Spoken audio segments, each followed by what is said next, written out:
As of recording this video, I don't have the official price of the Honor 90, but going by the word on the street, this phone could be priced somewhere in between 30 to 35,000 rupees. And if you've been living inside a bubble all this while, this segment is currently dominated by the hot seller OnePlus Nord 3.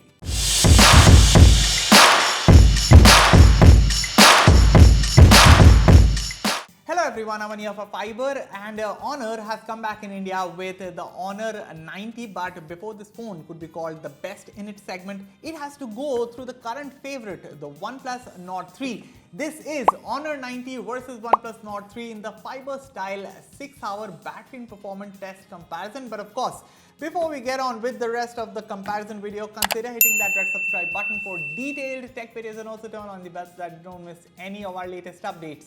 With that said, let's get started. First up, a quick look at the key specifications of both smartphones that are on your screens right now. On paper, the Nord 3 seems to have more RAM and a faster processor, while the Honor 90 has a 200 megapixel primary rear camera and up to 512 GB storage options.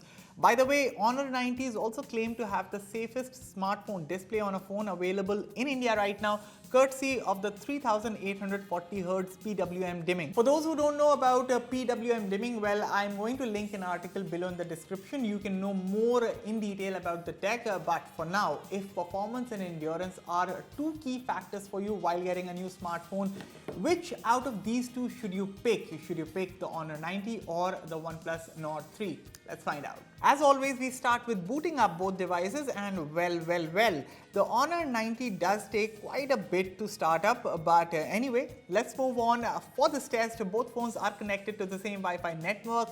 Brightness and audio are set at 50%, 120Hz mode is enabled, and both phones are 100% charged. So there's no doubt that the Nord 3 features one of the best AMOLED panels on any phone right now, but the two things that the Honor 90 does it better are design and of course what we are talking about here, display. The Honor 90 has a brighter 1600 nits display versus 1450 nits on the Nord 3, and while the difference doesn't sound all that much at manual 50% brightness, the difference in vibrancy is day and night, as you can see on your screens. Tuning wise also, I found the Honor 90's display to be more contrasty, more colorful and more visually appealing in comparison to Nord 3's display. I mean, you guys can also see the difference on your screens. Also telling you, while I don't know the PWM dimming rating on the Nord 3, the Honor 90 here has a 3840Hz PWM dimming.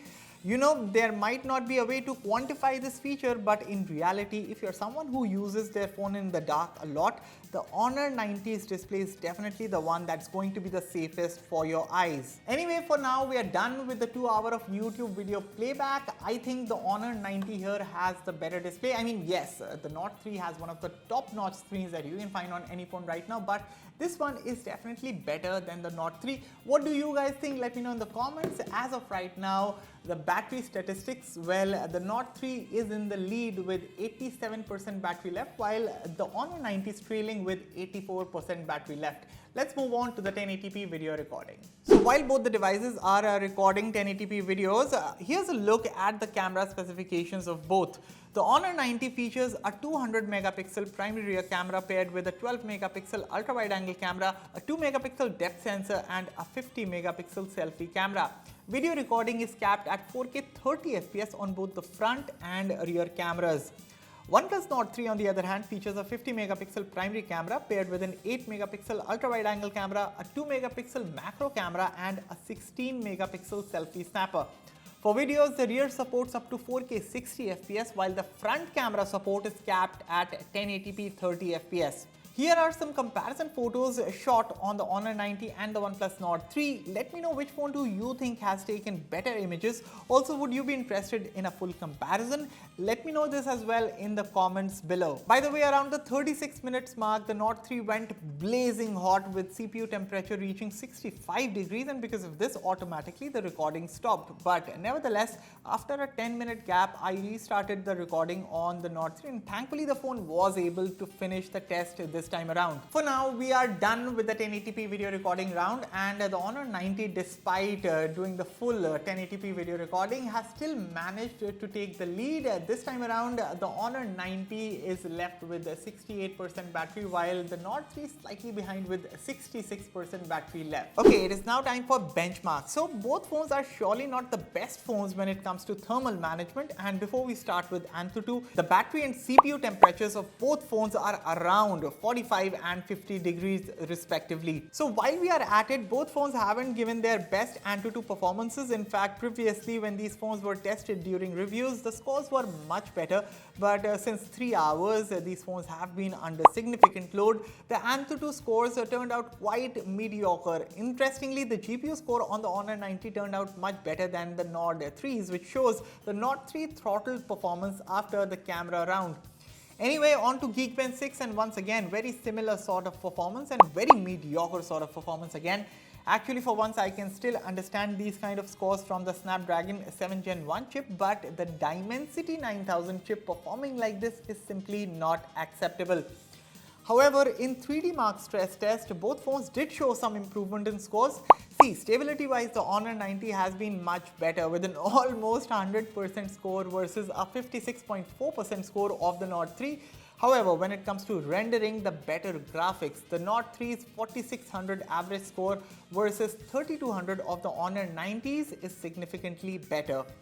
Finally, in the CPU throttle test, the Honor 90 performed better. It remained stable, and even the average jips throughout the test didn't turn out as low as I was expecting it to be versus the Nord 3. Here is the breakdown of the benchmarks on your screens right now, and as you can see in the scores, and as I said a while ago also, for once, I could still take these scores from a Snapdragon 7 Gen 1 chip. Granted, it's a mid-range SoC, but getting such scores from a Dimensity 9000 chip, which is a Snapdragon 8 Gen 1 equivalent, just doesn't sound right. With that, we are a little over 4 hours now, and it is now time to run Asphalt 9. So benchmarks are one side of the coin. When it comes to the real-world gaming, if I have to pick one phone here, I would go with the Nord 3. And before I tell you that why I say this, why the Nord 3 is a better phone for gaming, a quick look at the battery statistics. So around the 4 hours 20 minutes mark, the Honor 90 is still in the lead with 48% battery left, while the Nord 3 is trailing behind with 45% battery left.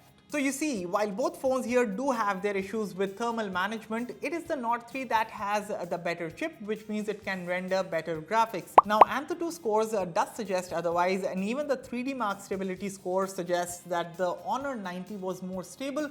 However, in the real world, what I found with both devices was over prolonged usage. Yes, both phones do throttle performance, but the Nord 3 is definitely a better performer here over the Honor 90. Even in this game, if you would have noticed, Asphalt 9 is running smoother on the Nord 3 because Asphalt 9 is running at 60 FPS on the Nord 3, while the Honor 90 is capped at 30 FPS for Asphalt 9 Legends. So for gaming, again as I said, the Nord 3 is definitely a better phone, but definitely some tuning is needed when it comes to better thermal management.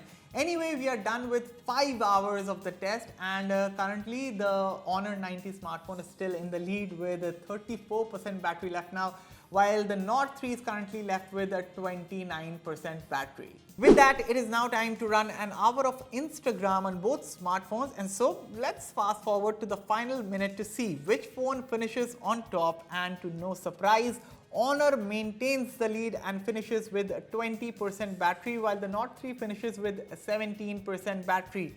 Here's an hour-by-hour breakdown of the battery drain of both smartphones on your screens right now. Now, of course, both the Honor 90 and the Nord 3 are not the most battery efficient 5000 mAh phones. In fact, that title would go to the Neo 7 Pro or even the much affordable Nord C3. That one is even better. But between these two phones, under different situations, depending on your mileage, any of these can come out on top, and you can expect to see similar sort of endurance ratings.